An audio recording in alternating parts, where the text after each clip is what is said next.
ఆచార్య చాణక్యుడు తన చాణక్యనీతిలో దాంపత్య జీవితం గురించి అనేక విషయాలు చెప్పాడు. భార్యతో భర్త ఎప్పుడూ చెప్పకూడని విషయాలను వివరించాడు.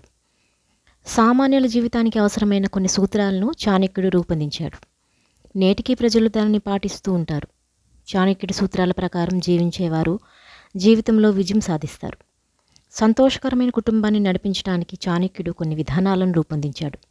చాణక్యనీతి ప్రకారం భార్యాభర్తలు ఒకరినొకరు ప్రశంసించుకోవాలి. సమస్య వచ్చినప్పుడు కలిసికట్టుగా ఎదుర్కోవాలి.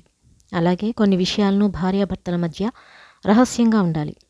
ఇతరులతో పంచుకోకూడదని చాణక్యుడు చెప్పాడు. చాణక్యుడు చెప్పిన ప్రకారం భార్యకు కొన్ని విషయాలు చెప్పకూడదు. మీరు భార్యతో చెప్పకూడని విషయాలు ఏంటి? మొదటిగా అవమానం. మనిషికి అవమానం, దుఃఖం, బాధ కలగడం సహజం. అలాగే చాణక్యుడి ప్రకారం పురుషులు పని చేయటానికి ఇంటి వెలుపల వెళ్ళడం వల్ల కొన్నిసార్లు అవమానాలను ఎదుర్కోవాల్సి వస్తుంది. అలాంటప్పుడు మీ భార్యకు అన్ని విషయాలు చెప్పకండి. ఎందుకంటే కొన్ని ఇళ్లలో భార్య భర్త పడే బాధలను అర్థం చేసుకుంటుంది.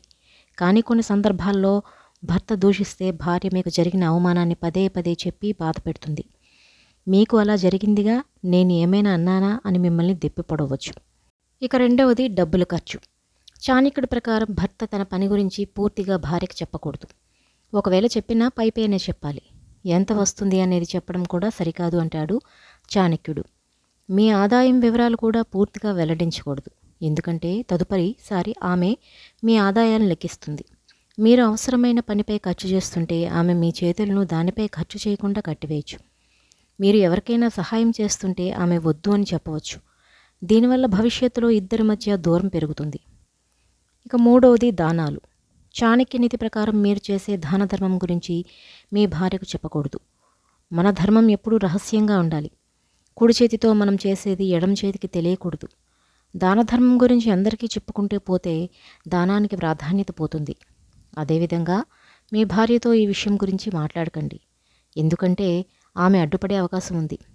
దానం చేయాల్సిన అవసరం ఏం వచ్చిందని మీతో వాదనకు దిగే ఛాన్స్ కూడా ఉంది. తర్వాత బలహీనతలు. చాణక్యుడి ప్రకారం మీ బలహీనతలు ఏమైనా కావచ్చు, కానీ ఇతరులతో పంచుకోవద్దు. అంతేకాని నీ భార్యకు కూడా చెప్పకూడదు. ఎందుకంటే ఆమె మీ బలహీనతను ఆయుధంగా చేసుకుంటే మీకే కష్టం. మీ బలహీనతను దృష్టిలో ఉంచుకుని ఆమె మీపై ఆధిపత్యం చెలాయించే అవకాశం ఉంది. అందరూ ఇలా చేయరు, కానీ చాలామంది మీ బలహీనతను ఉపయోగించుకుంటారు. కాబట్టి జాగ్రత్తగా ఉండటం మీ కర్తవ్యం. ఇలా ఆచార్య చాణక్యుడు చాణక్యనీతిలో భార్యాభర్తల సంబంధం గురించి అనేక విషయాలు చెప్పాడు. భార్యాభర్తలు అన్యోన్యంగా ఉండాలంటే కొన్ని విషయాలను దాచాలని పేర్కొన్నాడు. అప్పుడే ఇద్దరూ కలిసి ముందుగా వెళ్ళగలరని వివరించాడు.